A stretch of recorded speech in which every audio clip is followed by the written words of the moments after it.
It's 4 o'clock. I'd like to call this meeting to order. Would everyone please stand for the Pledge of Allegiance? I pledge allegiance to the flag of the United States of America and to the republic for which it stands, one nation, under God, indivisible, with liberty and justice for all. Please remain standing for the prayer. Dear God, please look over us and guide us. Let us be respectful of others, listening, thinking, and collaborating. Help us to respect the needs and desires of each other, both the citizens and visitors to this beautiful county. May we act as the stewards of the land as we implement the rules of our county, state, and nation to the benefit of all. Amen.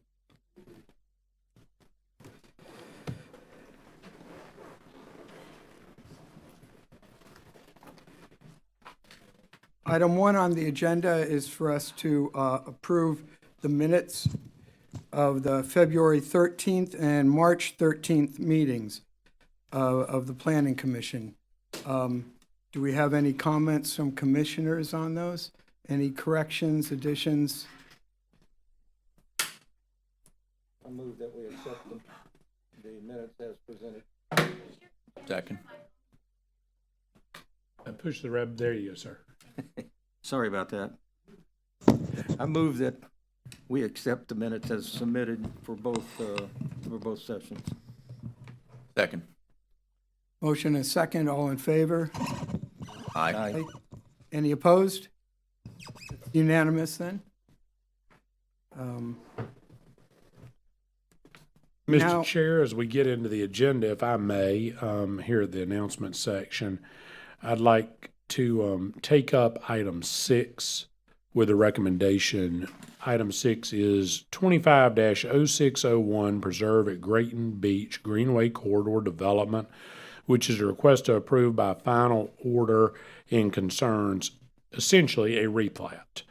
I know this has been on your agenda a few different times. There has been quite a bit of back and forth between who has to join into this request for a replat. For the purposes of tonight's meeting, I am not going to get into the issue of whether the Owners Association does or does not have to join in and ultimately sign the plat that would be issued. That may well be litigation between them, so I'm not going to comment on that because that'll be up to a judge to decide one day. While I certainly could offer my thoughts on it, I don't have to reach that tonight for another simple reason. The portion of the replat, whether or not the Owners Association has to participate, includes a parcel of land, 1.5 acres, that is owned by Walton County. So under the record plat statutes dealing with governing body approval and 177.081 that deals with dedication and approval, every plat has to contain a dedication by the owners of record, and it has to be executed by all of those persons that would be required to convey fee simple title. There is no question that applies to Walton County. So I think the Planning Commission, after careful review, I understand no litigation has been commenced to sort out through deck action or otherwise. Does the Owners Association have to be in this or not? If the Planning Commission is put in the position of voting on this tonight, you're going to be voting up or down on a plat approval that one of the record owners that will have to sign off on it has not joined, and that is Walton County. You would then be sending to the Board of County Commissioners your recommendation on a project that they, independent of their authority as a land planning agency, has the right as a property owner to say they wish to participate in. That's not a quasi-judicial decision. It's not even a legislative decision in the nature of legislative land use. It is a pure legislative function the board has since they own the property. So those 5 county commissioners gets the choice. Do they want to join or do they not? So therefore, in light of that, I think you're being put in a difficult position as a planning commission to make a recommendation about something that your appointing board, and the board that you're making a recommendation to, hasn't said they actually want this to go forward. So rather than put you in that position, potentially create more litigation exposure to the county, my request is that you continue this to a date certain, which would be the June Planning Commission meeting, with the condition that staff present the Planning Commission's request to the BCC at its May 27th meeting, which is its regularly scheduled meeting then, or it could be on the quasi judicial meeting that week if it gets too full. So one of those two last meetings in May, for the BCC to officially decide, are they going to join in this request or are they not? If they fail to join, there's no project here. If they choose to join, then you get to hear it, but they're not joining with any planning approvals attached or not. They're just saying we as an owner are making the submittal. So in part, it becomes a partial county-sponsored amendment. To clean up the process, I think this is the only way to do it. Candidly, I imagine that if there is any litigation that's going to come out of the owner association and the others, this jumps in front of all that. And if the county says yes, people can make their filings. If the county says no, there's no project to be heard. So I would request at this time, we take a continuance on item 6 with the condition that the BCC, prior to our June meeting, provide us an answer as to whether or not they intend to join. So you recommend continuing as opposed to tabling? We can table because it's our very next meeting. The condition is what I'm most concerned about, because the board should have an absolute uniform right and unilateral right to make its call. Does it wish to participate, yes or no? And that's not part of the planning process. If the BCC does not want to join as the owner, there's no application. Not for this project. But it ties your hands in the BCC's for you to hear this today. Do we have a motion? Did you want to disclose your recommendation to the BCC? So I will specifically tell the BCC why this is my recommendation when it goes before them. But considering that we've still not sorted out whether any other record owners, or if they are record owners, are suing at this point, I'd hoped we'd already have a deck action that at this point would have solved this, since we've not had one in basically 3 months, or even an attempt to have one. And that's their choice. That's why I'm asking you to do this, and it's coming on my recommendation that I, as the county attorney, am offering this to you, that y'all are not dictating anything to the BCC, but it certainly will be my position in the board meeting that your planning commission should not be put into a position where they're passing on something that you have the right to say whether or not you even want to do. Yeah, I certainly agree with the county attorney's position on this, and I'm not sure how we want to proceed. Would you want to just table this to the next? We can call it a table or a continuance, either one, sir. We just need to put in there that we carry the recommendation to the BCC to give us an answer. If we continue this to June 12th, to a date certain, the applicant's advertising is protected. If we table it, they'll have to re-advertise. I'd request that we do the continuance to the date certain of June 12th in light of that, since it is my request. Do I have a motion from the board? Motion to continue to May 12th? June 12th, June 12th. Second. with the condition that we get the BCC's answer before we hear it. Correct. I have a motion, a second. Any discussion of the board? All in favor? Any opposed? It passes unanimously. Thank you. We can go back to the So chair. continue. Thank you, sir. Thank you. So item number 2, I believe we're at. Mr. Carpenter. Yes, sir. We do have 2 items that we're asking to table, item number 3 and number 4, as part of the legislative agenda. We've got some things that the board has asked us to consider to bring with that. And we're going to be bringing some of the short-term rental information back to you again before it goes to the BCC. But item number 2, that one's ready to be heard. The LRF small-scale amendment with rezoning. Yeah, we can go ahead and table 3 and 4. Okay. Do we have a move to table items number 3 and I believe 4? So moved. Do you want them separately? We can do them together. Second. Oh, I didn't. Who, you made the motion? Okay. We have a motion and a second. All in favor? Aye. Aye. All opposed? Nay. Okay, then it is unanimous. We are tabling both of those. Yes, sir.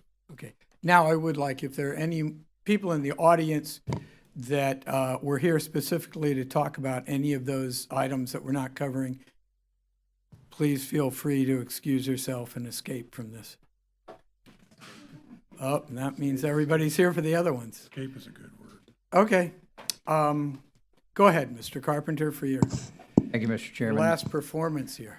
This is the LRF Small Scale Amendment with rezoning, request approved by ordinance. It's been reviewed by our senior planner, Ayanna Reed, and I'll ask her to briefly introduce it for you.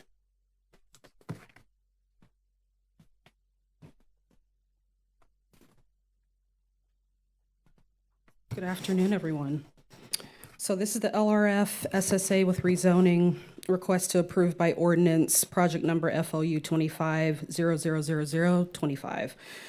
This is a future land use with rezoning application submitted by Matthews and Matthews LLP on behalf of LRF Conservation Holdings LLC, requesting to change the future land use map from residential to conservation or a lesser category, and to change the zoning district from residential preservation to conservation or a lesser district on 7.06 plus or minus acres. The property is in District 5 and located on the south side of Bannerman Beach Lane and is identified by the parcel number identified in your staff report. May I please enter that into the record? Yes, you may. So interesting. Okay. So I just want to mention that this parcel has a conservation easement. I also want to reiterate or emphasize that development is not being proposed on this parcel. It's just simply a rezone to accommodate the existing conservation easement. So staff recommends to move this forward to a first reading with the BCC. Okay, you have any questions for staff? I would like to note that in the environmental statement, it's noted that this is also a habitat for the Choctawhatchee beach mouse. It's the first time I've seen that come up in a long time. Yeah, it's right along the Gulf, so it's an important area for conservation. But there won't be any development there, Currently already in a conservation easement, you said? correct? So what's the purpose of this then? If it's already a conservation easement, maybe I'll let the I'll presenter. defer to the applicant. Looks like they're here. Good afternoon, Board. I'm Stephen Tatum here on behalf of the applicant, LRF Conservation Holdings. To answer your question, Mr. Bazan, the reason is there are two different entities involved in the ownership of this property, and they would like to split it in half. Stay conservation, it's just still going to stay beach area, but one side wants to own one half of it, one side wants to own the other half of it. And in order to do that, it can't be a residential preservation zoned parcel because you can't split residential preservation zoned property. So we have to change it to something else. And conservation made the most sense since there's already a conservation easement on it.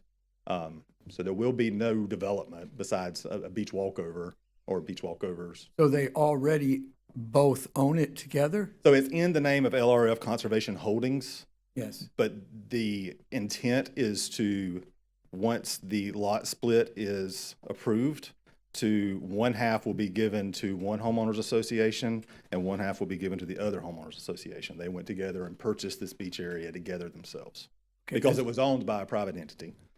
Well, is this a private or public access beach area? Private. And it will remain a private beach Yes, sir. area? When was the purchase? Because I recall this being for sale. It was in the last couple years, or like maybe even last year. Okay, that recently? Yeah, very Okay, recently. I thought so. This is probably should be the easiest decision you've made all day. It might be the most confusing, but, Yeah, nobody wants to do this sort of thing, so it's And- like, why are you doing it, right? and I noticed that it keeps referring to it as an easement. Can you clarify the word easement keeps showing up in this, unless I'm. Oh, the conservation easement, is that what you mean? Okay. So a conservation easement is an easement you put on top of your land that then gets the grantee of that. So the grantor is the owner. The grantee of that easement is a land trust. You put the conservation easement on, the land trust then, you work out a deal with them on what's going to be in that easement area. What are you going to allow for conservation purposes? And in our case, it's beach walkovers and then maybe a dock out onto the lake if DEP will approve that. Aside from those things, There's nothing else that's going to be allowed on the beach besides beach recreational uses for the owners from the two different subdivisions. It's just called an easement because technically the land trust has a right to control what happens on the beach for conservation purposes. Who's the other neighborhood? It's Bannerman and then Little Redfish. Redfish. Okay. So to elaborate on that, just everybody understands, Florida statute defines this kind of arrangement as conservation easement. So whether we particularly love the term easement as attorneys or not, 70406 makes it clear that that's the right term when it's a right or interest in property that is used to retain the land while making sure it is predominantly scenic, open, natural, otherwise preserved. So what you're doing when you do that is you find has to be a not-for-profit land trust or a government agency.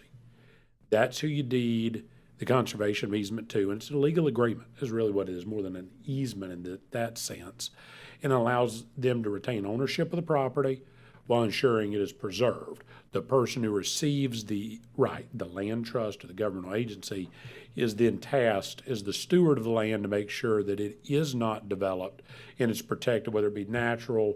You see conservation used for recreation purposes as well. It's one that's not used often, but it does exist.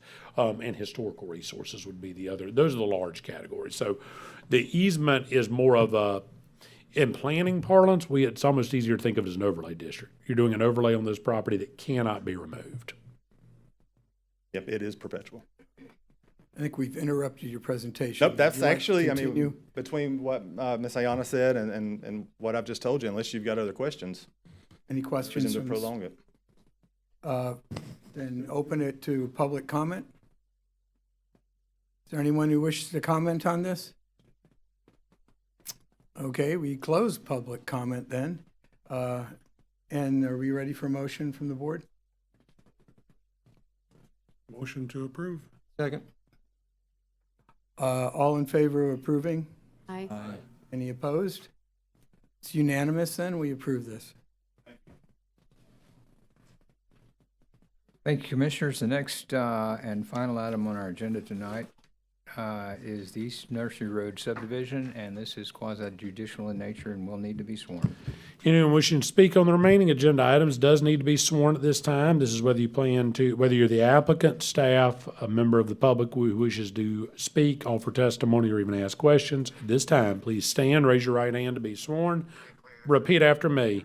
I do hereby swear or affirm I do hereby swear or affirm that the testimony I present the testimony I present will be the truth, will be the truth, the whole truth, the whole truth. and nothing but the truth. Thank you. Thank you, Mr. Chairman.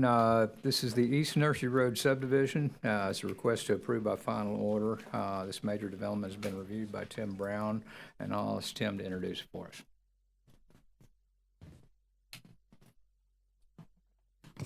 Good afternoon, Tim Brown with Planning and Development.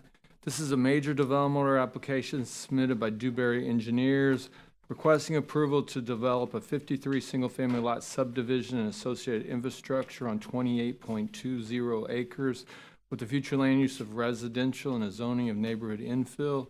Property is located in District 5 on the north side of East Nursery Road. I handed out an updated staff report and some emails that I received either yesterday or today. Part of the information that was updated was this went to the TRC yesterday and was approved by a vote of 5-0. I also added in the community meeting. They had a community meeting on February 3rd. However, that was left out of the staff report, so it's in the updated one. With that, I'd like to enter the staff report into the record, please. So entered. And I'll entertain any questions the board may have. So what you handed out was the same as what we had in our package, right? Yes. For There's just some updated information. I added in the TRC meeting, and I added in the community meeting, and then there was a couple minor errors that I saw that was in it, so I corrected those as well. But Other than those things, it's exactly the same. And the emails, those emails came in yesterday or today. So I noted that the technical review board saw this yesterday, Yes. but it seemed like our report already had a bunch of requirements of technical review. Did those come from staff as opposed to them, or they've seen it before that? Well, it had been continued from last month to this month. It was at the first meeting, or I'm sorry, the second meeting in April, and it got continued to the first meeting in May, which was yesterday. So they didn't actually vote to approve it until yesterday's meeting. Okay. Thank you. Anyone else?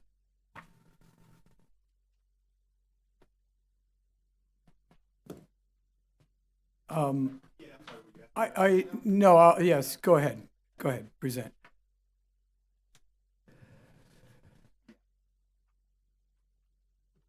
Stephen Tatum again on behalf of the applicant. I apologize, first of all, for not hearing you call me because I was trying to read those new updated emails that I hadn't seen until just now. I apologize for not calling you. Oh, because I thought you did. Very so new you- at this. Go right ahead. You though. could have assumed I could have. We I can have start no that idea. over if you want, but just continue. This is good. So let me introduce you to the project a little bit. This is a residential single-family home project on 28.2 acres of neighborhood infill zoned land. It is on East Nursery Road on the north side between Indian Woman and Nellie, if you are familiar with that area. Property has been in the current owner's family since the 1940s. The proposed construction is 53 single-family residential lots and related infrastructure and landscaping, but that will only be on 19 acres of the total 28.2. The other 9.2 acres will remain undisturbed. That's 32% of the total parcel. The density works out on this project to 1.88 dwelling units per acre. Well, so it's below, even though it's neighborhood infill zoning, it's below conservation residential 2-to-1 standards. On those 19 disturbed acres, 6.04 of those acres are being disturbed just to create the stormwater retention and management facilities. And that is something that a majority of the, we'll call them subdivisions, the lots in that area and some of the subdivisions do not have actual stormwater management facilities, which is also part of the reason you hear about flooding in those areas. This project will be buffered by a 10-foot landscape buffer along East Nursery Road. It will also be buffered on the north and the west side with a 20-foot in depth buffer of natural vegetation. Those buffers are actually larger than that in a lot of places, but at the bare minimum, they will be 20 foot. There are only 3.39 acres of wetlands on this property, and we are impacting 0.0029 acres of wetland, so very small amount for a crossing. As I said, let's talk about compatibility. Subject property is on neighborhood infill. To the immediate west of the site is 14.5 acres parcel that's zoned conservation residential. To the south are vacant parcels zoned either conservation residential or residential preservation, but they're vacant. To the east is a 5.8 acre parcel with a single family home on it, and it's zoned neighborhood infill. And then there's also a 9.75 acre parcel that's owned by Walton County. That's a Parks and Rec zoned property. As you move further away from the property, there is a mix of single-family residential subdivisions, meets and bounds created lots, and vacant parcels. There are several large vacant tracts in this area. And there's a mix of zoning districts as well. There's neighborhood infill, there's residential preservation, there's conservation residential, and of course the Parks and Rec. That's all within about a 1,500-foot radius of our property. You probably know neighborhood infill allows up to 8 dwelling units per acre. So in our zoning district, if we were compatible, if we could show compatibility, we could do up to 8 dwelling units on this property per acre. We're only asking for 1.88. We don't feel that 8 dwelling units would be compatible, but something above 1.88 probably would, but we're not asking for it. And let me tell you about a definition for compatibility. Florida statutes has a definition for compatibility. It's found in section 163-3164. And it defines compatibility as a condition in which land uses or conditions can coexist in relative proximity to each other in a stable fashion over time, such that no use or condition is unduly negatively impacted directly or indirectly by another condition. So we're a single-family subdivision going in a single-family developed area where the rest of the parcels are vacant. And there should be no unduly negative impacts from these 53 single-family lots at a density of 1.88 dwelling units per acre. You'll likely hear other people say that we're not compatible because of the lot sizes. And our lot sizes are smaller than most of the lot sizes in our immediate vicinity, but there are some within that 1,300-foot radius, quarter-mile radius, that are the same size as ours, especially to our southwest. There are lots along the bay that are half acre or larger. Those are bayfront lots. One thing I'd like to point out about that is those particular developments, those older developments, they did not have to account for stormwater retention areas. They did not put in stormwater retention areas. They did barely. I mean, you may find drainage ditches here and there, but unless it's a house that's been built since 2018, most likely those houses don't have any sort of stormwater management system. That's one of the main reasons that our lots are so small, is because they're having to be condensed and clustered to account for this over 6 acres of stormwater management facilities. But clustering in and of itself is also a good thing because it does lead to protecting the wetlands. In our particular case, we're staying out of the wetlands, and it's incentive for other developers to also stay out of the wetlands. There's been this, we've heard public comment, especially at TRC yesterday, regarding the flooding that could be caused by this project. We will more than retain the stormwater that we're producing. I heard one individual say that our property, the 28 acres, absorbs the stormwater created by the surrounding properties. And to me, that's completely unfair a way to look at it. It's almost socialistic in a way that this private property should be being used so that the others can benefit from it. But in reality, we're not going to be creating any stormwater issues at all.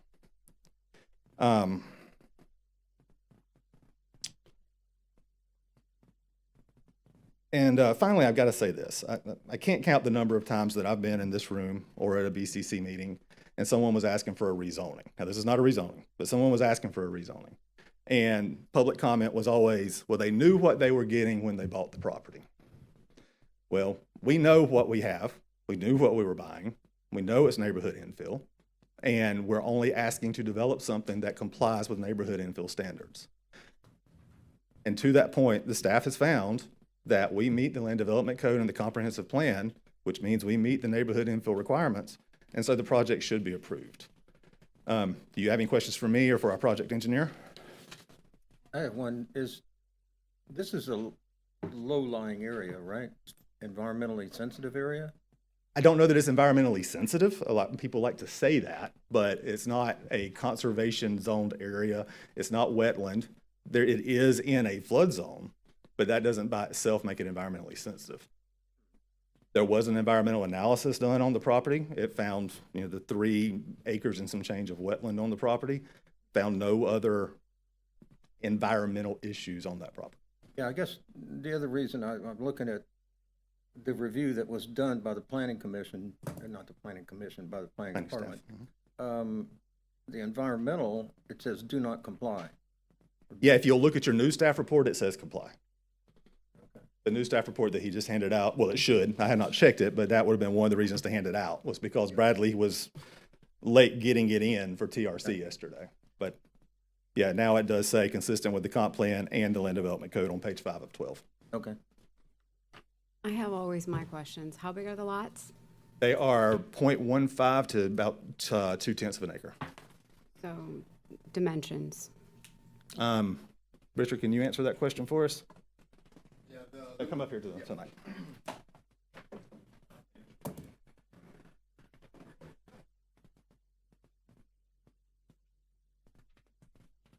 Richard Funner with Dewberry Engineering. The lots are, like you said, on the average of the 0.14, 0.15 to 0.2 of an acre there. They are, I believe, 55 by 110 would be the average of them, which is, like you said, in range for the compatibility of other recent developments within that vicinity. What is the square footage of the house intent? The square footage intent is in the 18 to 3,500 range in that square footage. So that's more than one story, right? Yeah, correct. Did I see somewhere it said 4 stories? No. So that would be the maximum that's allowed per the LDC. Maximum that's allowed, but Per the LDC, yes. What is what is the game plan? Well, that's yeah. At this time, there's no plans drawn for these properties. I mean, they will develop it. The company that has the property under contract will develop it. They will build the houses, but there are no plans, And so who- to speak, who in is place. that? I'm not sure I'm allowed to say. Okay. But they've obviously sussed out what the numbers are going to be, so they obviously know approximately if they're going to do 2, 3. What are we doing? Give me a little. I don't have an answer for you on that, and that's really not germane to your decision tonight either. I mean, I know I don't fault you for being curious, but at the same time, that's not what we're In here terms to of look at. impact, it might. Sorry, I respectfully disagree with that. You're allowed. I agree with it. I figured you would, Mr. Trigger. Thank you, I appreciate that. Because you know the size of the lots, those are really small lots, 55 by 110. Those are very small lots. You already know the square footage range, so you know how many stories you're gonna need, and that relates to compatibility. And compatibility is a requirement of neighborhood infill. It does not relate to compatibility in the sense that compatibility is defined by the code. Well, Or by the state statute. okay, well, let's talk about that, because the compatibility requirement is one that is pretty significant, and it talks about not just the surrounding area. So I think you've got to cherry picked the properties that you wanted to compare yourselves against.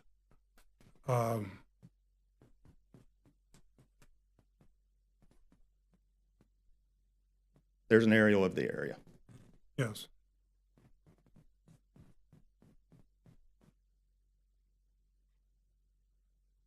See the size of those lots over there? Those are within a 1/4 mile radius, which is the compatibility area required by the land development code. On the edge, yes. Well, the rest of this is vacant.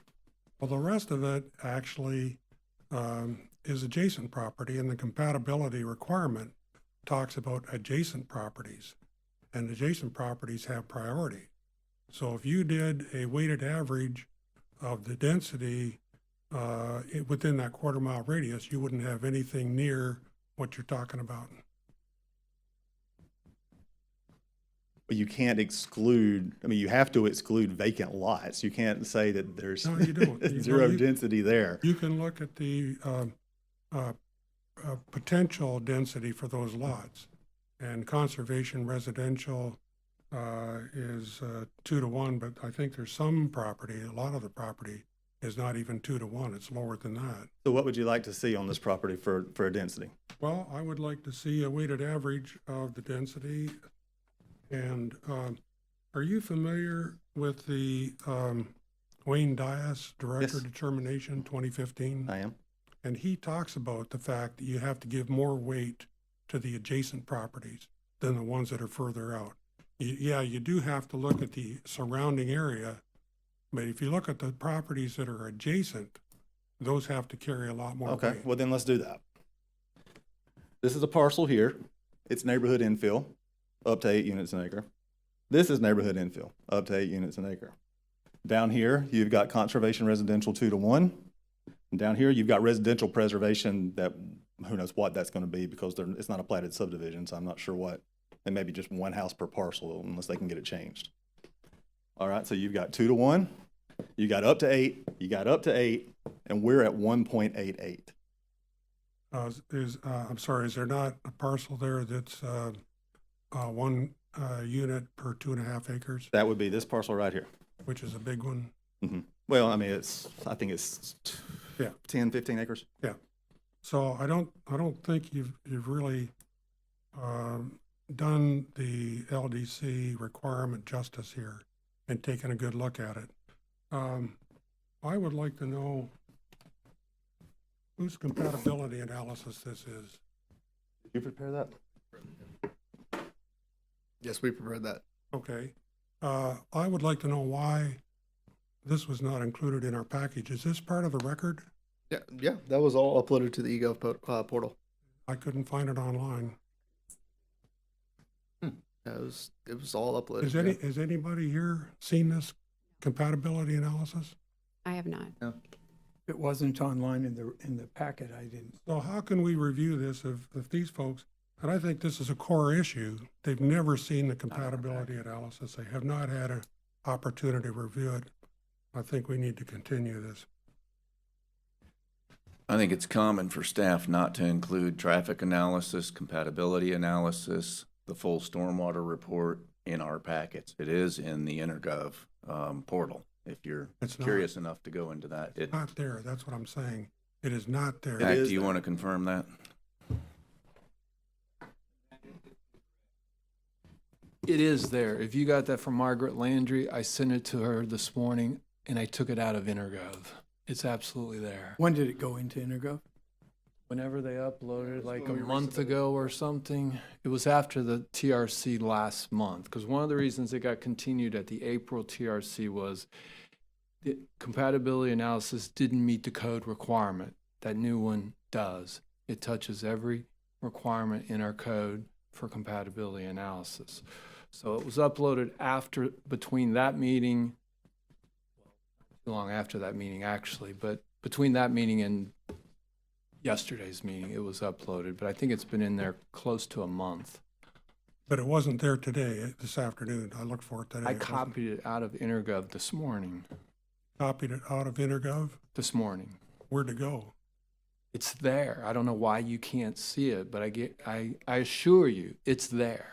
Okay, well, maybe I just I couldn't mean, find we it. have issues But- sometimes, and it's just a glitch in that InterGov, I guess, but we have people call us. I can't see it. We can see it. I can see it, but they're like, I don't see it. Well, it's a glitch of some Well, kind. none of the other commissioners saw it, and I think this is an important consideration for this project, is compatibility with the neighborhood. And as the Director of Determination points out, there are a lot of issues, a lot of places around here where property is zoned neighborhood infill incorrectly. It's really not neighborhood infill. It doesn't meet the requirements for neighborhood infill. And that happens all the time. I get you. But that doesn't matter to us. We have to follow the requirements. It's zoned infill, so we're reviewing it as infill. You or the public may feel like it doesn't meet the requirement, but it's zoned infill. Well, can you That's tell us all we when it have to go became by. zoned infill? Because infill is supposed to be less than 10 acres. Is that not correct? In Wait, let me just, That's in the, excuse me. please. Yes, sir. No- For no new manhandling of your staff. developments, for new applications of infill, that is a requirement. It was not a requirement when infill was placed here, years ago. But for new developments, yes. If we were going to place infill on something larger than 10 acres, we would not do that because of that requirement. Okay. But this is already there. And since it's already there, the applicant has vested rights to that particular zoning district. So we can't change that. It is not an error. And the contention that it is an error because infill should only be applied to parcels of 10 acres or less, yes, going forward, that is true. In the past, that was not true. Okay. Yeah, and I understand that. It is neighborhood clarify infill. that. It is what it is. I mean, you still have compatibility requirements that you have to meet, and the focus needs to be on adjacent properties. Adjacent properties are conservation residential. You have to preserve at least 60% of the vegetation on the property. And as I understand it, I've heard, you can correct me if I'm wrong, but you're planning on clear cutting the property pretty much. That's only if it's zoned conservation Exactly. residential, and it's not.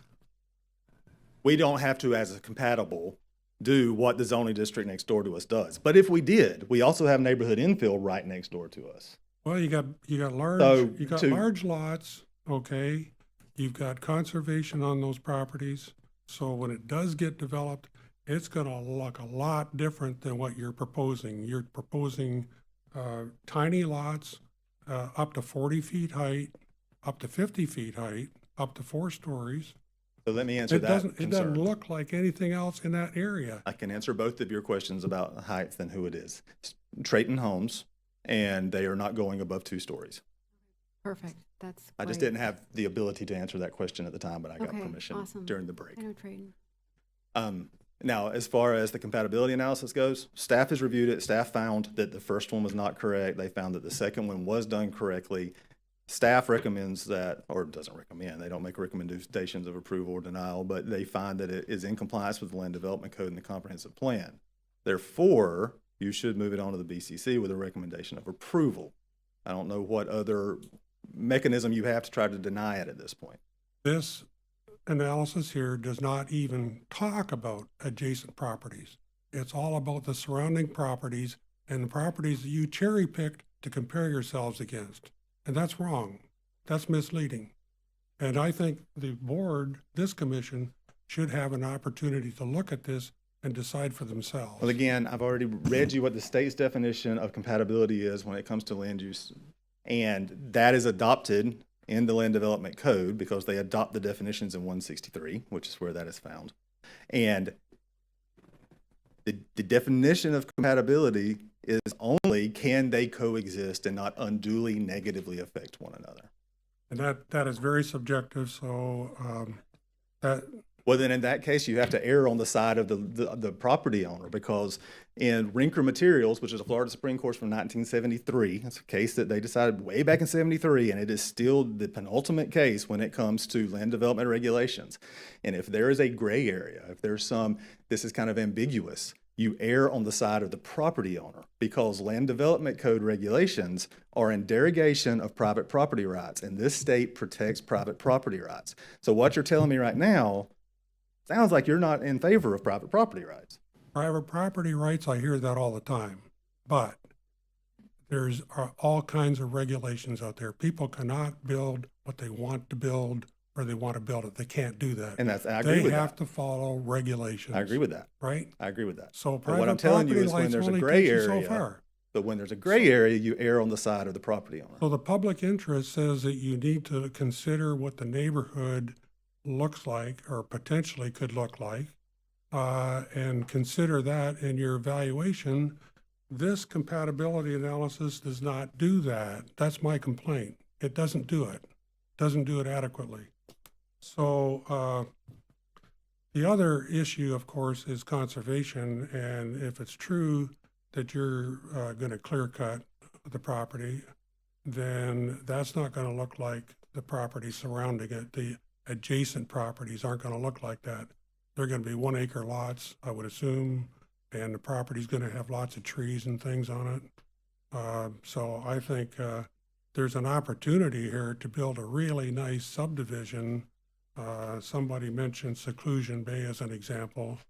And we had another one recently where the applicant actually went out and did a record of all the trees on the property and designed it to preserve as many trees as they could, So which again, is responsible development. 33% of this property is not being touched. Not touched. And the native vegetation is staying along the north and west boundary lines. A new buffer will be installed along the front. A 10-foot wide landscape buffer per LDC code. Okay. Okay. I don't see it that way. I see small house, small lots, big houses up against big lots, and I don't know what the house Well, is you're gonna look like. focusing on the property to the west, as if that's the only property that's around, and it's not. We have neighborhood infill to our east, and we have conservation residential 2-to-1 to our south with a residential preservation area there also.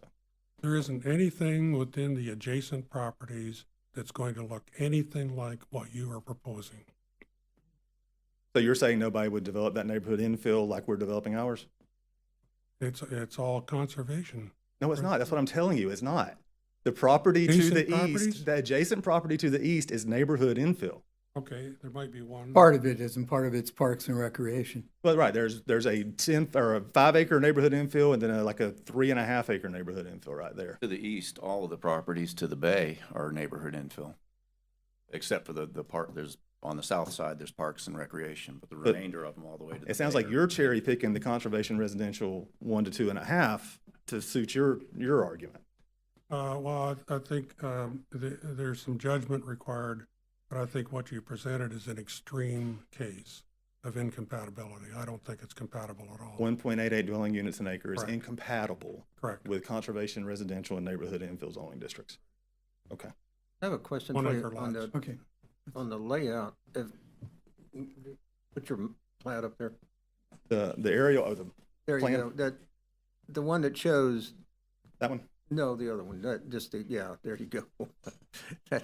That little spike that goes to the bay, that's all wetlands, right? So you really don't have access to the bay. Yes, and that's not going to be developed. So that's just gonna be, Yeah, see, there it is.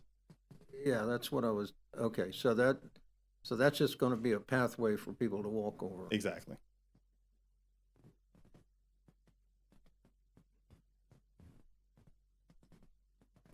Okay. Anything else for us or? Of course, seemed like the report said there were no traffic issues for 53 lots. That surprised me. That seems like a lot of people coming in and out of. 53 one area. lots produces 55 PM peak hour trips. That is a de minimis level and it does not adversely impact the surrounding neighborhood, 55 PM peak hour trips. Okay. That's And less than 1 trip per minute. coming out a single entrance to this area? Yes, on to nursery and then they can go to Indian Woman or to Nellie or Okay. And Travel from the schools study, Mhm. Who fills that out? Is that something that's just done from is that a staff board does it. generated? Because I've seen lots of charts before, but I've never seen. School district prepares that and sends us to it based on their methodology that is prescribed by Florida statutes. Okay.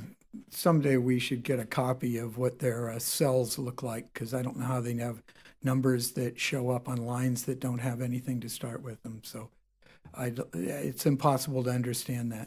I'm sure they'd be glad to share their methodology. We'd be glad to have them Public come here record. and explain it to us. Excuse me? We'd love to have someone from the school district come here and explain that to us. I would just like a formula. If someone can give us the formula. Be willing to do that again. I thought we could hit 2 birds with 1 stone. We can do math, Some of us write can. code and everything. Okay. Thank you. Uh, Okay. Any, Excuse me, I have a question. What is the de minimis level for traffic? I I don't think Do you it's know the answer to that? 55, it's 25, I think, isn't it? So, preparing the traffic study, it was all reviewed by staff at the staff level for the traffic analysis. It was prepared and there was no adverse impacts from that.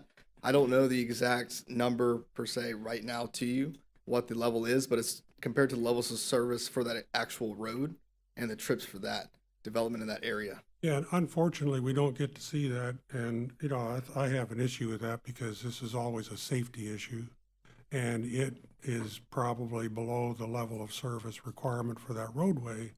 We sure like to see the data to see how close it is, whether or not it's a factor. Yeah, definitely. All that. But all I'm saying is 55%, I don't believe is de minimis. It is a factor that needs to be considered for safety.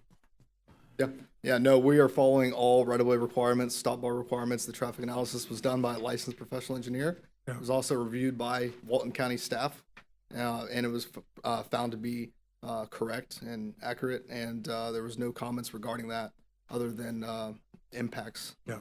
for it. So we used to see the data that went with it. We're not getting that anymore. Okay. That- Yeah, that's all uploaded to the Walton County website, the eGov portal. We'd be happy to bring that if needed, or if there's any questions. But Well, I we don't have looked, that I right looked for that and it wasn't there. Maybe that's my problem. So the only thing that's there is a DRMP report that says that it meets the requirements. Okay. But it Yeah. didn't have the data. Yeah, I don't know why it's not something that you guys could see. But yes, DRMP was the reviewing engineer on behalf of Walton County, Right, and it was prepared by a licensed traffic engineer, right. and Okay. it was found to be concurrent. Thank you. Do you have more questions from the commission before we open to public comment? Or did you want to finish with something? And that was it. I had a copy of the traffic impact analysis if you'd like to see it. I would too. I only have one. Well, go ahead, Fred, take a look, and then I'll take a look. I'd like to open public comments now. How many people would like to comment on this project? Okay, so we'll invite, sir, you're standing, we'll let you come up first. If you'd give your name and spell your last name for the record. Morning, gentlemen. My name is Andre Raymond, and I'm a longtime resident of Walton County on the property that we're discussing here today. I've lived here since 1967. In 1996, the Comprehensive Development Plan designated swath of property along the Choctawhatchee Bay as neighborhood infill. At that time, there was limited infrastructure which did not meet the established definition that was arbitrarily applied to my property and the 28 acres along with other properties included in that designation. The proposed development is approximately 28 acres and it's contiguous with my property. It is in an environmentally sensitive wetlands. It is low-lying and composed of majestic magnolias, oaks, sweet gums, and marine vegetation. It is environmentally sensitive. If the developer is allowed to clear-cut this parcel, dig ponds, remove trees and vegetation, the property will need massive amounts of dirt to be brought in. My property has been flooded numerous times over the years, and removing the natural percolating benefits of the trees and vegetation to such a large extent will expose my property and others to a greater flood probability. Building 58 homes on this site on small lots clustered together, clear-cutting and destroying the natural habitat is inconsistent with our community interest. I have lived here since 1967. For many years, my family owned the 28-acre parcel and much of the adjoining property under discussion. The 28 acres, and part of it, or all of it, was sold by my wife's grandmother, Gladys Taylor. So they have not owned that property since 1940. That property was sold somewhere in the 60s or 70s. What is being proposed does not conform with our long-standing community way of life. It doesn't fit. Homes in this community are on 1 or more acres and have preserved the natural surroundings of our homestead. Please respect the rights of us who have lived here in the community. We don't want short-term rental and a ruckus amenity area in our neighborhood. This development as proposed will cause a ripple effect which may in fact negatively impact property values. It definitely will affect our life. This development could enhance Walton County done in a more responsible manner. The current proposal does not accomplish that goal. Cessna Landing development was done around Hogtown Bayou that's preserved the trees. This area could have the same thing done. You've mentioned other developments, that have done the same thing, preserving the natural beauty of Walton County. Sir, we really need to be residential conservation. I understand what you're saying about compatibility, but when that comprehensive development plan was instituted, we had no input on that. It still says 10 acres, and it says it's supposed to be compliant with existing infrastructure. There was no infrastructure there. We had dirt roads. When the storms came in there, I've had to wheel groceries in on a wheelbarrow. So you can't tell me anything about whether or not this was developed property. It wasn't. I mentioned yesterday it took 3 years to get a telephone in there. We did have electricity. We used a pitcher pump in order to get water. So gentlemen, the designation is incorrect. And if now we're going to say, all right, 10 acres or less, we're going to honor that. Well, if you're going to be responsible and do that, why not be responsible to us? Give us a break. We've got single-family homes, permanent residents, and we want to continue in that vein. We don't want to look at 2-story, 3-story, 4-story buildings on through here with hostes of people, many of which are probably going to be tourists. It's going to absolutely destroy, what we've grown to love. Also, I might mention that if you clear cut all of that area, when we get these large storms and hurricanes that come in here, we're going to look at increased flooding. We're also going to look at increased wind damage because those trees act as a barrier. We've had numerous hurricanes and floods, and I'll just mention a few of them. We had Aaron, Ivan, Dennis, Claudette, Ida, Eloise, Opal, and Michael. Many of those I've had standing water a foot deep all the way around my property. This development isn't going to improve that situation any. Traffic study, we're going to have more traffic. We talk about acreage, 4,356 feet an acre. What they're proposing here for these small lots are like a 20th of that, 600 square feet. Where are you going to park all those cars? If you look on 393, for crying out loud, you've got cars that are parked all over the side of the highway, 2 and 3 in the driveways. The same thing's going to happen here. Gentlemen, please rezone our properties. Don't allow this project to go through. You have a responsibility to us, that have lived here. I don't want to see these people not develop that property, but I want to see it done in a responsible manner, consistent with the way we live and have lived. That's all I've got to say. If you got any other questions, I'll be happy to answer them. That shows the property.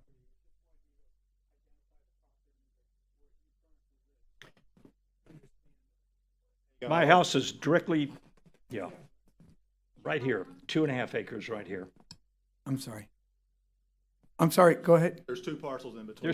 There's one parcel. There's not 2 parcels. Yeah, There's there's one 2. parcel. Well, that belongs to my cousin. I know what it is. Okay. All right. Okay, and your zoning, sir? No, I don't, but my family owned 40 acres of this property, so I know the whole thing. Okay, and your zoning is also? Infill. Okay. Okay, thank you, sir. So when you say, we bought this property knowing what the zoning is, that isn't the case. There was no zoning. Not until 1996, and when it was arbitrarily assigned.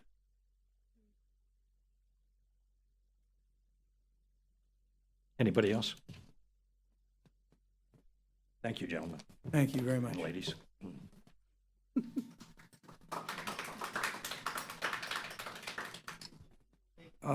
Someone else want to speak, or did he cover most of your? Okay, please come forward, sir.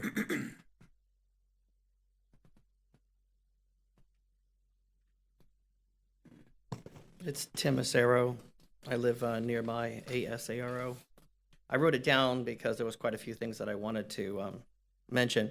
Forgive me because I'm reading it, but I just wanted to make sure I got it all out there. Just wanted to wish you a good evening and thank you for the opportunity to speak. I'm here as a concerned neighbor and as someone who deeply values the unique character and natural beauty of our community. My family and I live very close to the property where the subdivision is being proposed, and we're extremely alarmed by the pattern of unchecked overdevelopment that is rapidly changing our area consistently for the worst. Developers claim that their projects are consistent with the neighborhood, but let's be honest, previous approvals of subdivisions in our areas were a mistake. Our neighborhood is made up of single-family homes on large wooded lots. What's being proposed here does not fit that character at all. Just look at what's happened closer to Chat Holly, just south of this project. We have overcrowded roads, people parking on the shoulder consistently, underoccupied apartment complexes that are offering free rent just to try and get people in there, and a growing blight on places that were supposed to be solutions. Wildlife is disappearing, flooding risks are increasing, and the peaceful environment that drew many of us to this area is vanishing. Until now, the damage has mostly stayed closer to the south, but now with this proposal, even the north side of Nursery Road, one of the last quiet stretches, is under threat. The proposal to clear cut 23 acres for 53 homes is completely out of scale with the surrounding area. For context, there aren't even 53 homes along that entire stretch on the north side of Nursery today. There's not even 53 homes that exist there right now.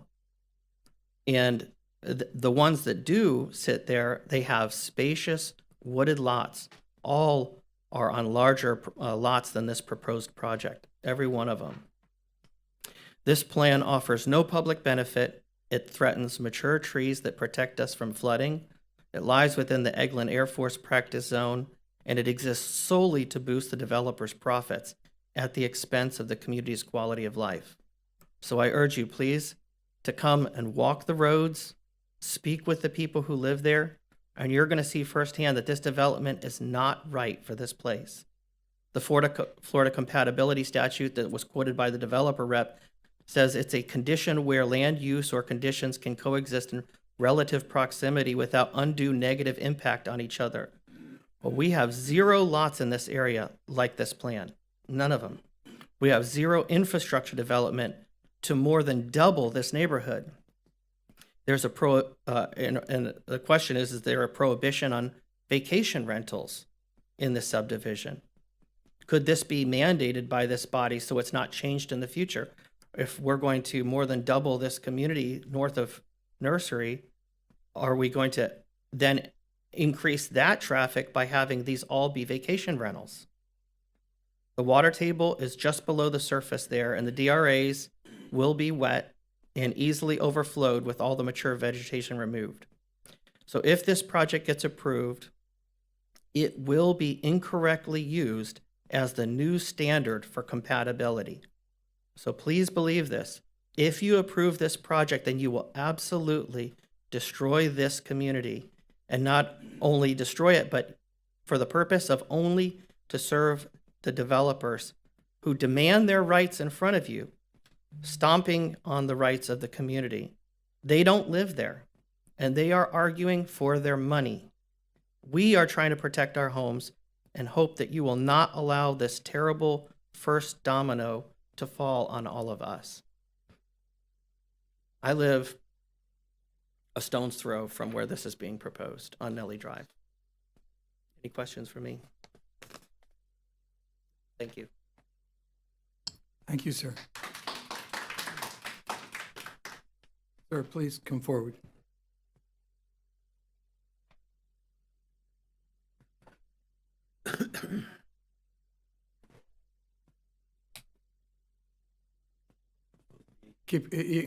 Forward more. Come forward. There's a microphone for you. You'll come to the podium right there.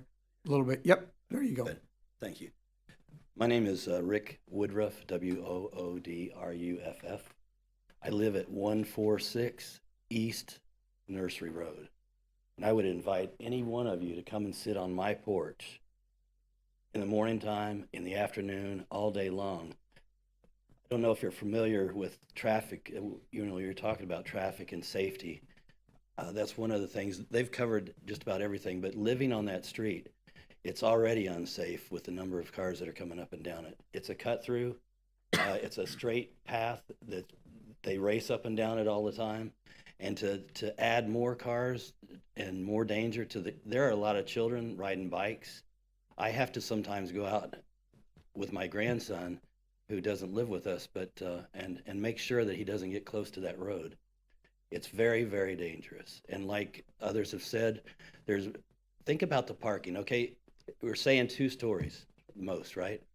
And we can say that's 53 homes, but how many cars do you have at your house? Very few people have 1 car, right? So maybe it's gonna be 106, maybe it's gonna be more that are gonna be flying up and down that road. And it just doesn't meet the picture of our neighborhood to have clear-cut area with people that are gonna be moving in. And we love this county. We're not from here originally. We moved here from Tennessee. It's a beautiful place to live, and we are being overflowed in our area with housing and apartments and condos. In fact, we, just for the fun of it, went and counted. There are over 500 apartments, condos, and different areas that are just underway. We counted mailboxes for how many people are going to be there. We don't have room for more. I would hope that you guys, like Tim asked you, or you all would consider making sure this isn't a rental, a nightly or a weekly rental situation either, because that only makes it worse. But again, you're welcome to come and sit on my porch anytime. It's 146 East Nursery, and tell me that the traffic isn't already a problem. It already is. That it really needs stop signs on that street because they just fly up and down. It's not going to get better. This is going to make it worse. Thank you. By the way, I believe that this commission does not have the ability to make the change that's been requested twice. Is that true? We can't Can't change dictate neighborhood Rentals. non-rent. Oh, correct, yeah. on rentals, yeah. Rentals, yes. Who else wanted to speak? I believe someone else.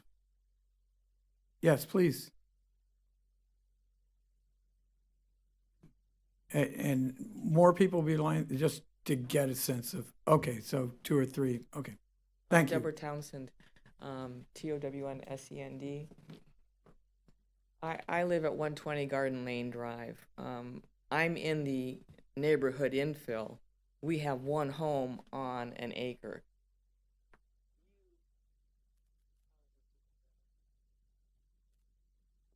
You can't even see, we have one home here, one home there, one home there.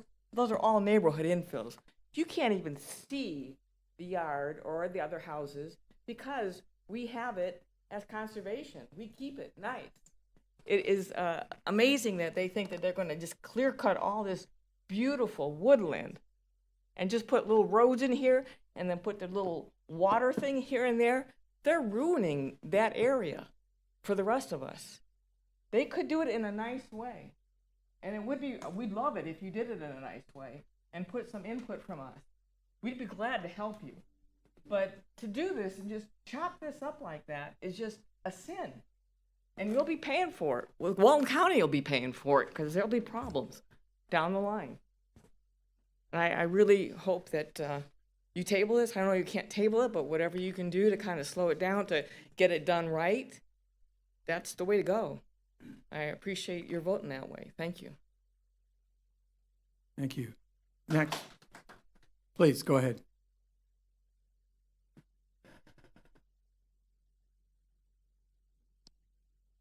My name is Lisa Gregory. I live next to Debbie. And I think when we're talking about compatibility, one thing that hasn't been addressed, as you were trying to point out, is the properties that are adjacent to the east, which there are 5 of us that are along the bay there. And then we're also next to the Kellogg Park that the county owns. And that wraps around and comes up next to this proposed development. And that hasn't even been mentioned. It's land that someone left to the county, or I think a long time ago to someone else. But anyway, it's owned by the county now. And it was left to be preserved and to be a place for bird watchers and people come to that park. If you haven't been to Kellogg Park, you should come and enjoy it. This neighborhood is not compatible, not only with my property, which is 4 doors down from this proposed property, but also this beautiful park that the county owns. It hasn't even been mentioned.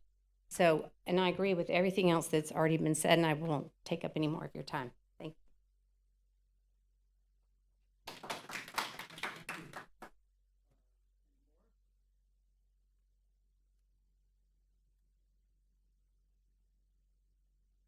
you. Hi there, it's Mandy Cooper. I live at 1075 East Nursery Road, which is the corner of Nellie, so it's not very far at all.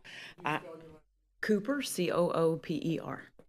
I am in real estate, have been selling for 20 years, so I have a pretty in-depth knowledge of the numbers and that play into this game, and I understand why they're trying to put so many houses there. They have to, because they're buying too much for the dirt.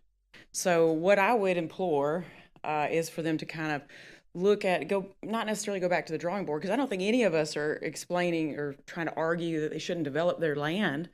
I think we just would prefer or hope that they would do it in a more environmentally conscious way, because and have the surrounding properties, homeowners and interests also in mind.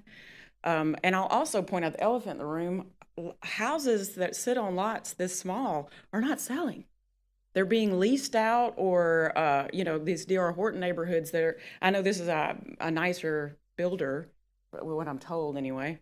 So I know that it's not necessarily D.R. Horton, but they're not selling. You know what's selling? Seclusion Bay, places like that keep the trees, that make it look a little different, make it look like the rest of the area, which is what Seclusion Bay did. So I would implore them to look that out. Traffic is a nightmare. Does any of y'all live in the Chat-Holly corridor? Anybody here? We do. Exactly. I can tell you, especially right now, the more developments we put in our area, and then like all of the big, these bulk neighborhoods that put 53 houses, and I don't know where the hell they're going to park them, for one. But driving down, now everything's coming through a cut through, and we're trying to do Church Street just to get on to 98. That 393 intersection's a nightmare. And don't get me started on the flooding. When it rains, my yard is like in water. I've owned it I've been here for 24 years. I've owned that piece of property since 2017. It's definitely, I can tell a difference. When it rains, it just sits there. Anyway, I just hate to see all that vegetation just go, and especially when I don't think those houses are going to sell. So that's all I got. Thank you. Any other public comment? Yes, ma'am. Hello, my name is Lynn Edwards. I'm from Freeport. I'm here representing someone who could not be here today. And more on an environmental aspect. I think there's been a lot of passionate discussion about people who actually live there, and I won't go through that. But one of the things we wanted to talk about was the fact that Choctawhatchee Bay is beloved. It's one of our most important resources. We sell ecotourism and a natural way of life, and it does seem to be disappearing. The clear-cutting growth of 20 out of 25 acres, this is definitely going to affect the wetlands, which were designated about 100 years ago as a buffer between the bay and the developed areas of the Gulf. Also, it's noted there's a beautiful freshwater cypress pond it's seen on the aerial map provided by the developer, which is very critical in maintaining the fish and wildlife ecosystem that is the Gulf of America. And as we all know, it flows through this. So we're extremely concerned with the poor stormwater runoff regarding pesticides, herbicides, fungicides, dirty and oily street water heading into the bay. I'm one of the people who is very passionate about preserving our Choctawhatchee Bay, realizing that a couple of years ago it was considered hypoxic, no oxygen. We cannot afford to let this bay go south. Sometimes when people are advocating for new development, they'll give you buzzwords about the integrity of the environment. But in truth, 6 years from now, when things start to fall apart, all those people will have gone away. I've been very involved working with super sites. I don't know if you folks have ever heard of that. These are areas that are so degraded environmentally that the government gets involved to fund them. And we don't want to make decisions that are going to cause our county's name to be called a super site ever. And I do know that the county is already using Restore public funds to clean up the bay and the water quality. So as we know, once people live in a place, you can't just make them go away. So ecological destruction is not always reversible, right? So my grandmother used to say an ounce of prevention is worth a pound of cure. And several people have already, the last lady mentioned the fact that it would be a good idea to just rethink the design of the project. You know, maybe some estate properties that would work and be more compatible with the existing structures. Pride, preservation, and conservation. If not now, when? We're talking about our 2040 plan. Let this be the start. Thank you.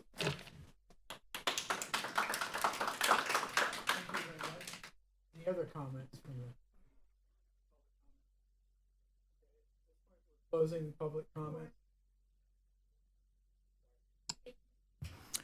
We're closing public comments now then. And did you want to reply to any of those?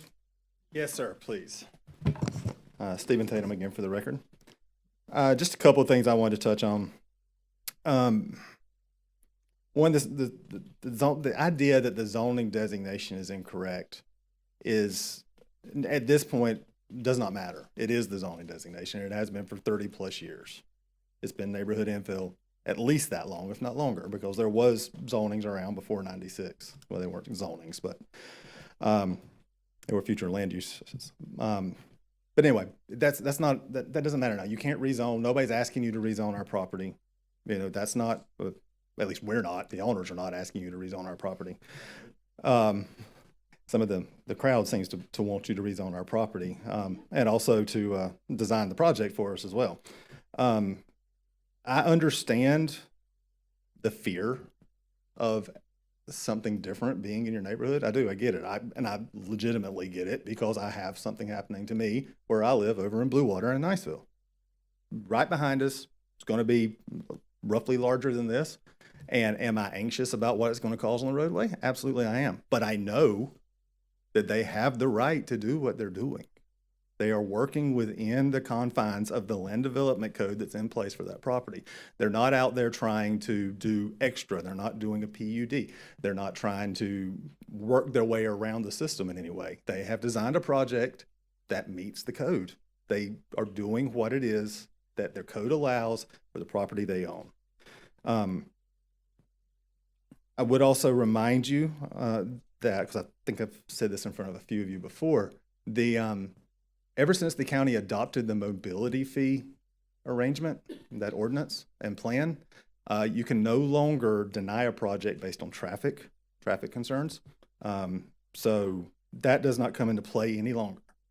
Increased traffic is not something you can deny a project based on. And that's by state statute. I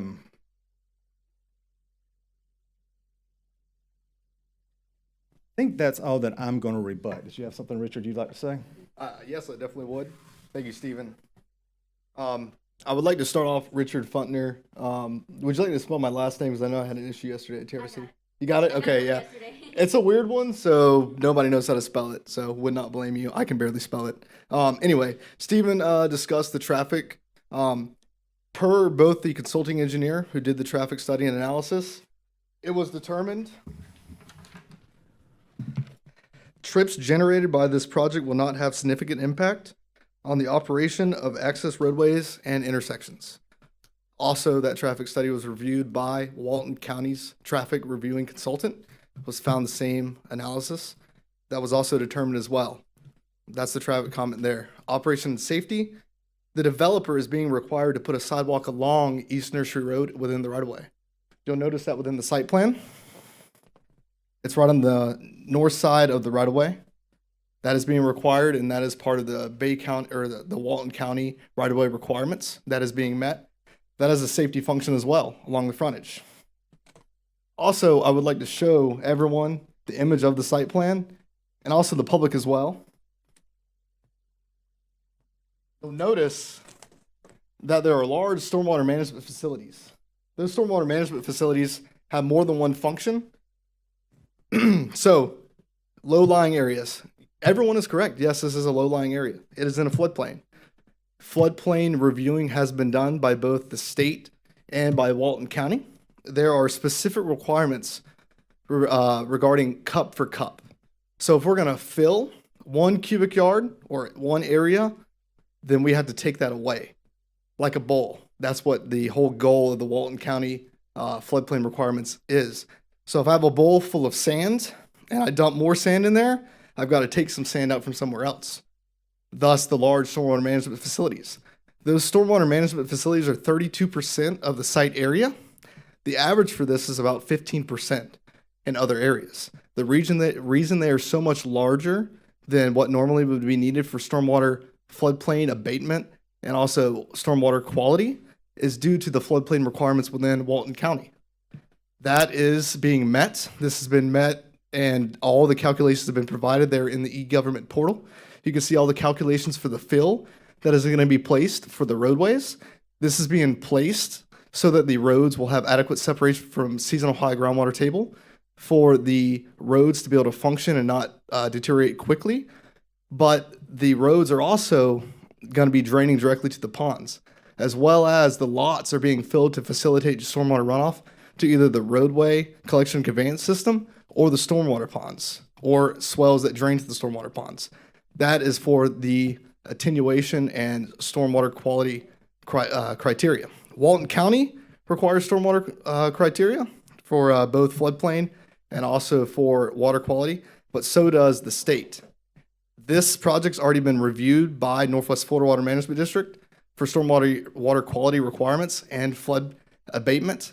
It has been found that it's reasonable and all the calculations are within code and requirements for Northwest Florida, state requirements.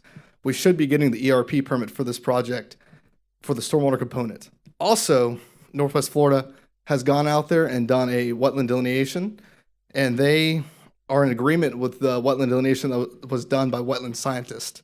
If you'll notice, this whole area up here, it was denoted as wetlands, okay? That whole area is being avoided. The only impact in the wetlands is really small amount. It's like 20 square feet, I believe. The only reason that impact is happening is for the very northernmost pond to have outfall to the bay over there. But that outfall is only happening after water quality requirements are being met. That's the whole point for protecting our waterways. That's why the state of Florida has requirements. You go to Alabama, not everywhere has that. And also the state doesn't even have stormwater requirements for water quality in general. So the state's already going above and beyond other areas for that. I did want to go through more so on the wetlands. The Corps has also been submitted for the application there. And like I said, the state is already in agreement. A stormwater outfall doesn't even really need a wetland dredge and fill permits because it is for stormwater discharge. That is a Florida statute. So really, we're just identifying for the state that we have a wetland impact for stormwater outfall, but there's no mitigation that's required because it's a stormwater feature. Let's see. I think I've gone through most of it, but the environmentally sensitive areas, yes, that's the reason for the 25-foot wetland setback that's being met, other than the stormwater outfall. The floodplain compensation, that's all the calculations that have been done. All that's already been reviewed by Walton County. We have over a 6,000 cubic yard excess of what was fill to cut. So basically, we're not going to be able to bring in any dirt to the site other than what's being cut out. So I believe we had a total of 44,000 cubic yards of cut and like 38,000 cubic yards of fill. So we have a net cut on this project. So therefore, we're not impacting the floodplain based on Walton County code. Are your retention ponds elevated from the normal level, or are they all at normal, going down from normal level? Yeah, great question. Yeah, so the ponds are wet detention facilities, which basically means that stormwater quality is being met by the water that's being held back there, and the microbes in the water are going to break down the nitrogen, phosphorus, suspended solids, giving everything time to settle out. They are going to be cut down, but some of the berms are going to be built up to actually have staging for floodplain, staging for the actual site, but our calculations for cut to fill only take into account where the water surface level is at. So we looked at, just because you're digging a pond, if you dig that pond 10 foot deep, that doesn't mean you get 10 foot of volume by however big that pond is in acreage. We took into account where water is going to stabilize at that is what we use for the floodplain analysis. Okay, how deep's the water table in this area? The water table ranges between like surface but 4 foot below. It just varies throughout the site because elevation does change throughout the site. Okay. Follows gradient. A lot of research on their stormwater. What's your average fill on the site? So actually, there's a requirement in Walton County for the floodplain. You cannot have more than an average of 1 foot of fill. We're at 0.69, but that's across the entire site. So the average may be 0.69 feet of fill, but that's over the entire site itself. But that also is not taking into account that there's cut too. Are you using, what is it? I looked at what are you using for the filter? You've got something on your stormwater plan that was filtered. It looked like I couldn't identify the material though. Some sort of filtering system. Yeah, sorry. Is it? Yeah, so what it is you've got, we're gonna get into the weeds a little bit, but It's okay. you got a pond, big area, right? And let's say between the water elevation and the top of bank, you have like 2 feet. Okay, so I have to do calculations to show an area, a volume of water that we have to hold back before we can let it go out. Right. Right. So there's two components to that. So there's a orifice pipe structure that's submerged, and that's what draws the pond down over time once you have a rain event. But then it's going to stage up, and then I have calculations for all the weirs and outfall structure to where we hit a treatment volume that's required by both Walton County and state requirements to where it can start discharging at a controlled rate. The reason for the controlled rate is if my pre-development, let's say, is 1 cubic feet per second in the volume, then I've got to meet a lower rate than that. And that's also, the ponds are huge, so it's very easy to meet that flood abatement. So is this an active system? You're talking about release. That sounds like you're going to have mechanisms that trigger and flow. So you're going to be pumping this? No. So it's all based on when water comes in, it's all hydraulic, like it's all by head driven. So like my road and my lots are higher than the pond, so they're going to naturally go there by gravity. And then as water fills up, and let's pretend it's a bowl, it's going to discharge at a controlled rate through a stormwater designed outfall structure. Okay, what kind of rate are you talking about time-wise? The time constant of your retention ponds? So detention, it's going to let out over time. So the requirements for state and Walton County is you have to release half of the treatment volume within 48 to 60 hours through the drawdown orifice. But then there's all these calculations and modeling. I don't remember all the rates off the top of my head, but we have to show that we are attenuating the 100-year event, which means when I'm letting water stage up in that pond and it's going out, I've got to look at how much was going out before running off the site in the pre-development state. So I can't remember if it's 1 CFS and it was, 1 CFS before, but that's where people sometimes get confused is, yes, right now it's woods, and yes, we're coming back with homes and pavement, which, you put water on the ground, it doesn't just go away, right? That's the whole reason why we have these stormwater ponds. It's for flood management and water quality aspects. Right, filtration. That's correct. Yep. So, and there's all these micronutrients. You could really get into the weeds about the whole process procedures for nitrogen, phosphorus weeds breakdown. actually help in many cases. So exactly. So we can get in the weeds right now then.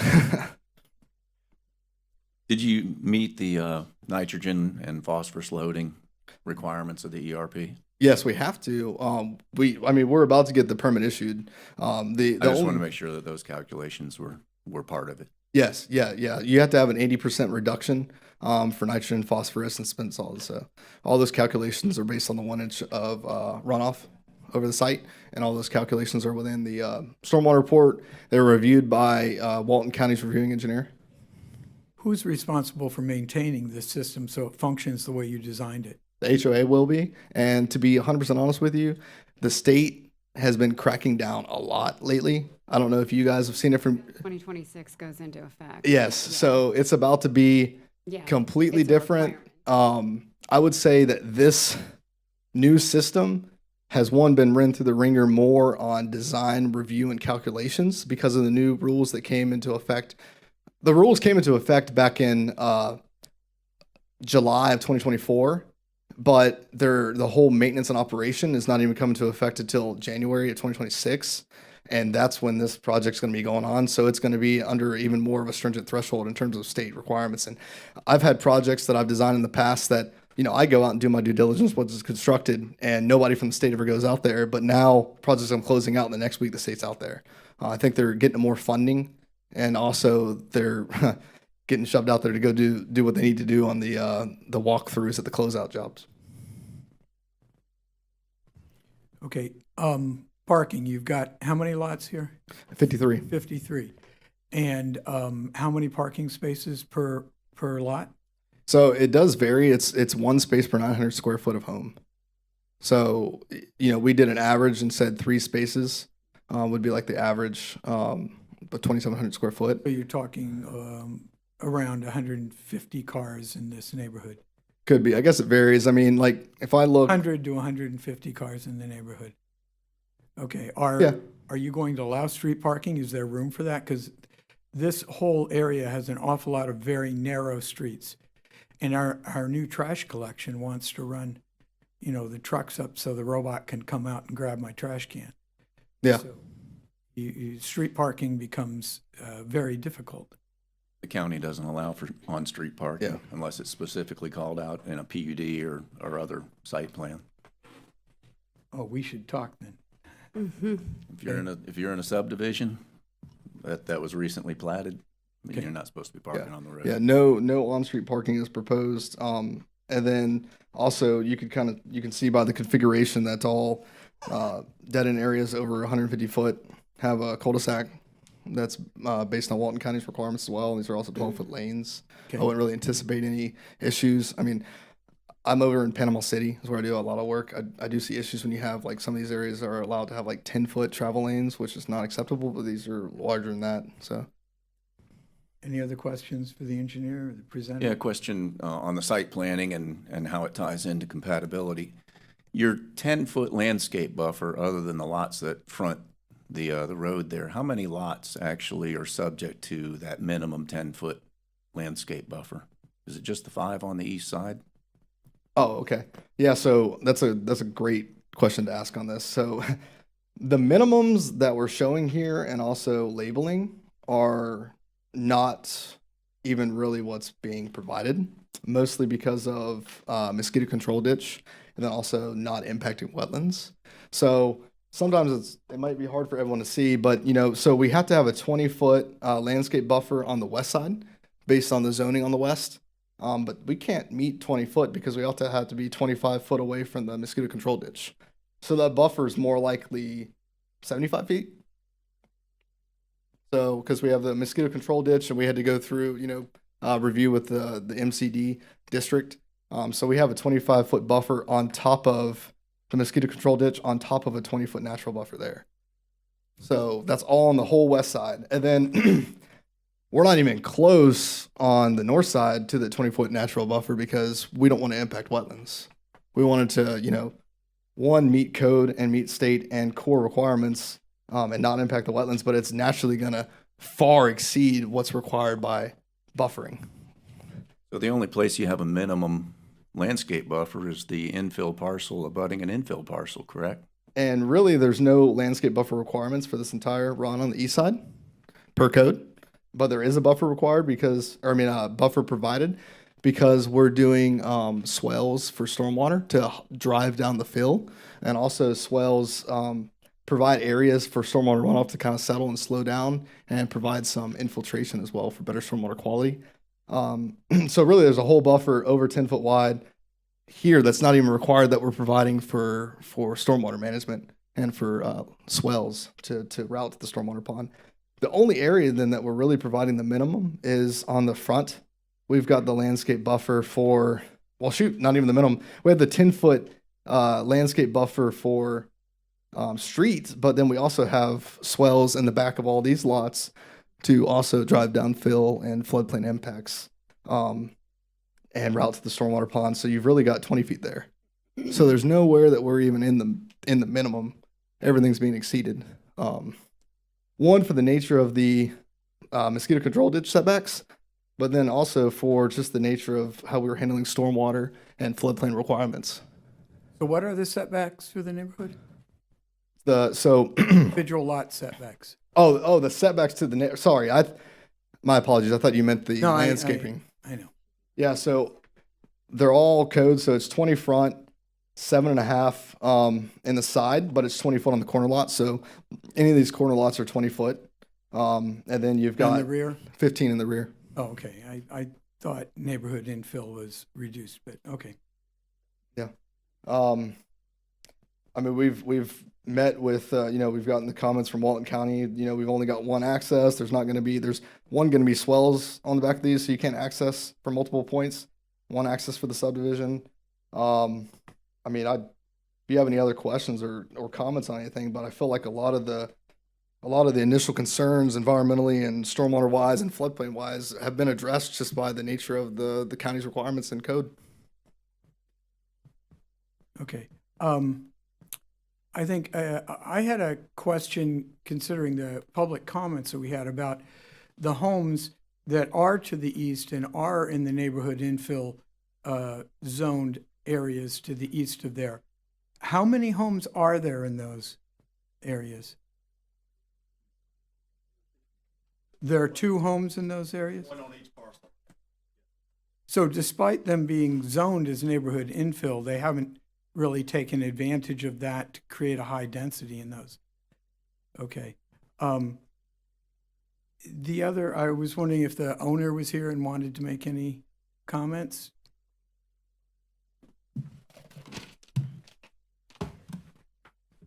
Do you have any specific questions? They are here, and they'd No, be I happy just to wanted talk. to give You know, them they're- the opportunity to address their neighbors and allay concerns, or if they just want to let you. I think they're content with what we've done so far. Okay. Thank you. Any other questions from staff?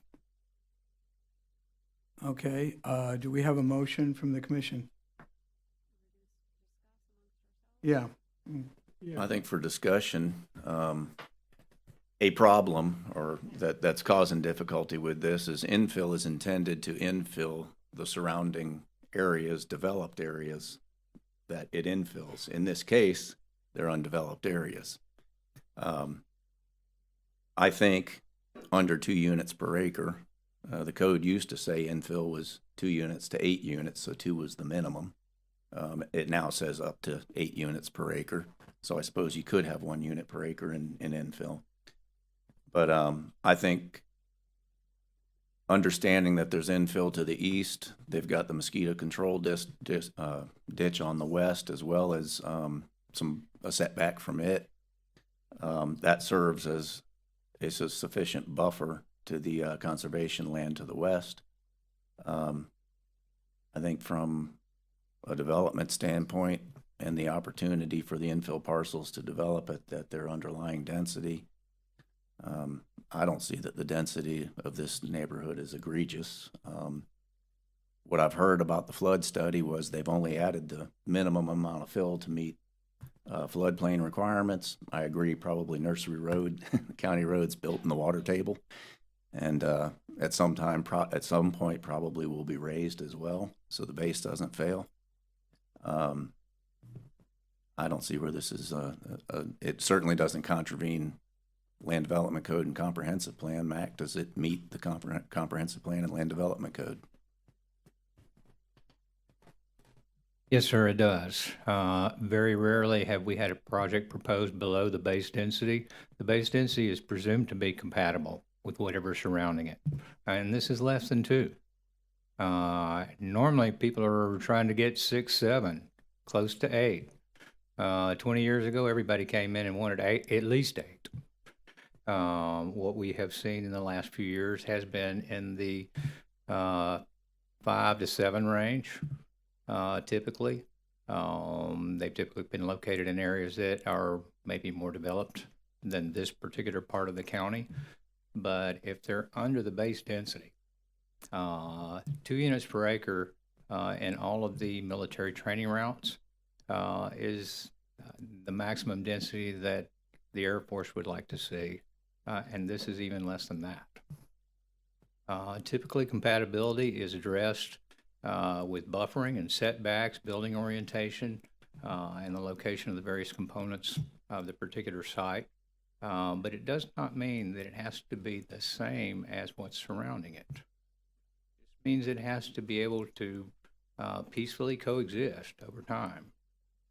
And the way you accomplish that is through buffers and the site design and setbacks.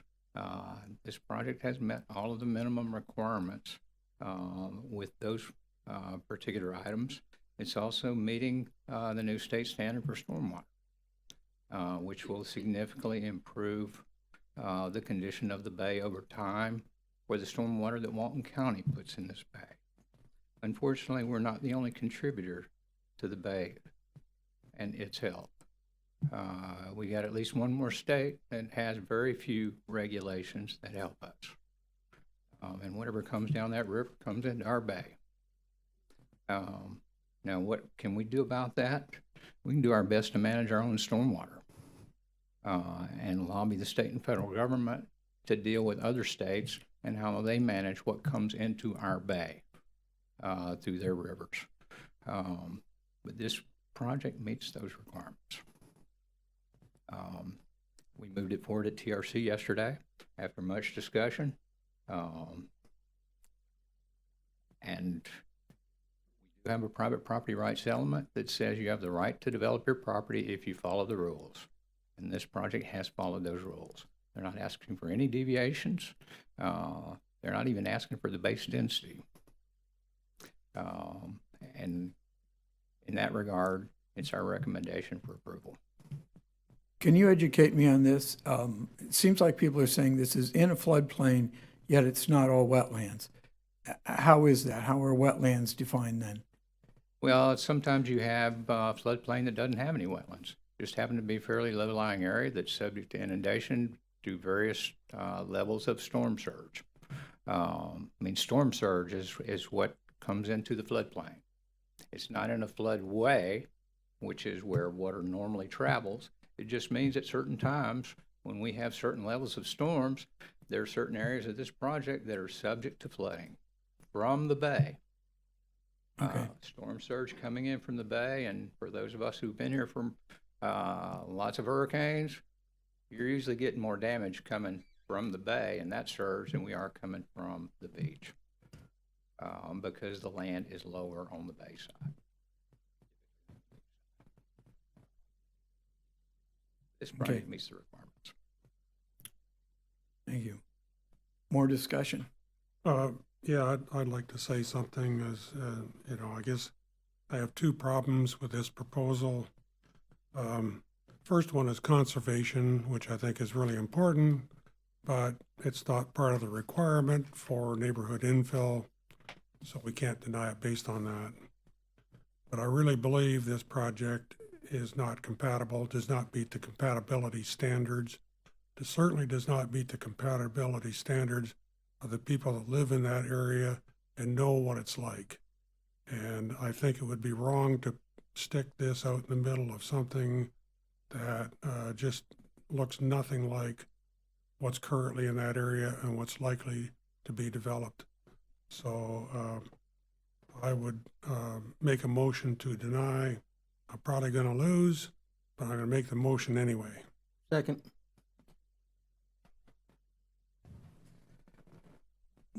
We have a motion and a second. Any more discussion on the motion?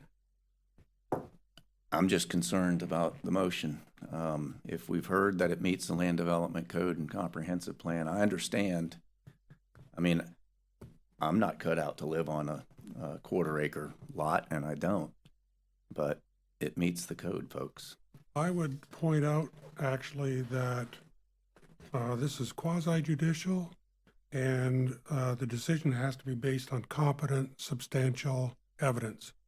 And the competent, substantial evidence that was submitted is not adequate. It doesn't prove the point. It is not an adequate compatibility analysis. The analysis was prepared by a qualified compatibility expert, and we have not heard competent and substantial evidence that contravenes it.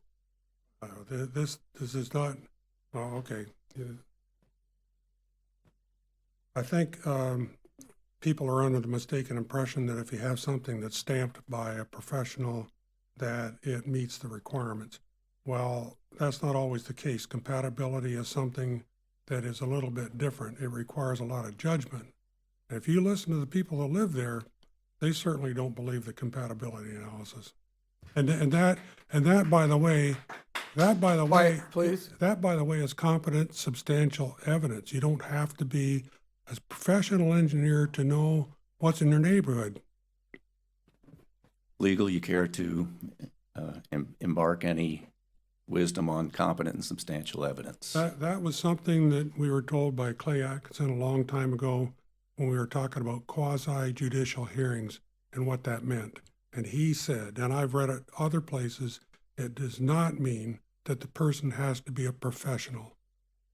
And if you live in an area and you understand what it looks like and what it feels like, then that is competent evidence. It's like if you are in an area where there's a lot of traffic and you've personally witnessed a lot of serious accidents, you can testify to that. That is competent, substantial evidence. You don't have to be a traffic engineer. So that's what I'm suggesting, is that these folks are in a good position to judge whether this project is compatible, and I'm going to go with them. I agree with Fred. I'd like to hear from our attorney. You're correct about competent substantial evidence is the standard. What you're talking about is a distinction between lay testimony versus expert testimony. This is a quasi-judicial hearing, so the standards of evidence are lower than what you might have in a normal court there. But keep in mind that when you're receiving expert testimony, there's certainly some weight that tends to be given to that. As the board, you're the ones determining what weight you're going to give to the evidence that's presented. And really, that's what truly your decision must be based off, is the evidence, the testimony, what's actually going to make up the record that's before you. But when weighing your evidence, the one thing you have to look at is the qualifications of people who are providing that testimony when you're deciding how to weigh it, especially when it relates to opinion testimony. Someone might be more qualified to give opinion than someone else. In lay testimony, which is normally people who may not have expert testimony, there are things they can testify about, but obviously you have to consider the individual, what are their qualifications, what are their background, determining what weight to provide to them.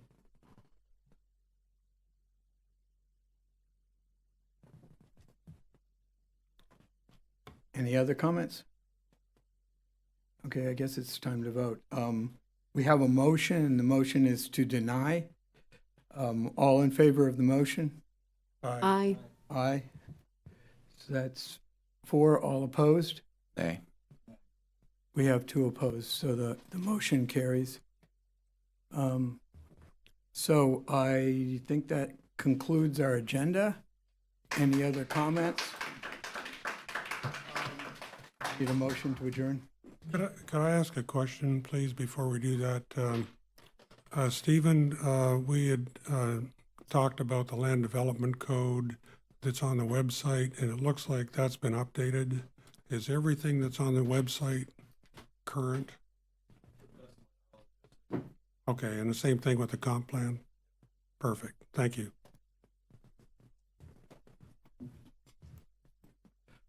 Okay, yes, Mr. Carpenter. Gentlemen, this is my last appearance at this planning commission. I should have dressed up for this, Mac, but I didn't think of it that way coming here. Actually, some of you may be celebrating. Some of you may not be quite as celebratory, but let me say that I am celebrating. Where do you want to go? I have been the planning director as of April 24th last month for 8 years. Prior to that, I served as the planning manager, and essentially I've chaired the TRC for the last 13 years. We've had a lot of projects come through that, some that I really loved and I'm really proud of, some that barely met the requirements that we were required legally to move forward. We've done our absolute best to ensure that when we recommend a project, we recommend based on its compliance with the Comprehensive Plan and Land Development Code regulations that the Board of County Commissioners has put in place as our tool to manage the development process. I'm very proud of that record. I'm very proud of that record after it leaves us and goes to circuit court. But this is a difficult job. It's sort of like the tires on your car. Every now and then it's time to change them based on how many miles you put on them. And let me tell you, this tire's got a lot of miles on it. But I do cherish the opportunity that I've had to present projects before the Planning Commission. We haven't always agreed, but that's part of what makes this country great. Diverse opinions that come together and try to make the best decision for all of us. So I absolutely thank all of you for your service. I'm sorry we don't pay you more than we do. So you absolutely have to have a passion to serve your fellow citizens, to come here and put up with the grief that you have to put up with from time to time. Sometimes you have to make decisions that are unpopular. Sometimes it's really easy to make a decision like changing the RP to conservation tonight and protecting that Dune Lake outfall in perpetuity from further development. We got a new state park coming in North County at the headwaters of Shoal River. Very proud of that. I expect we're going to possibly get 2 more new state parks in North County. Working on. I'm also looking forward to the possibility that we're going to have a specialty hospital in Defuniak Springs that very possibly may become the heart transplant center for the southeastern United States. A project you haven't heard about, but you will be hearing about. The #1 heart transplant surgeon in the world is a 1978 graduate of Walton High School. He's a good old boy from North Walton. And he wants to come home and bring his expertise back here for the benefit of all of us and everybody else in the southeastern United States. But with that said, I appreciate the opportunity to serve our county. I appreciate the courtesy that you've given me over the years, and I just want to say thank you. On your retirement. Thanks for everything you do, Matt. With that, we adjourn. 6 o'clock.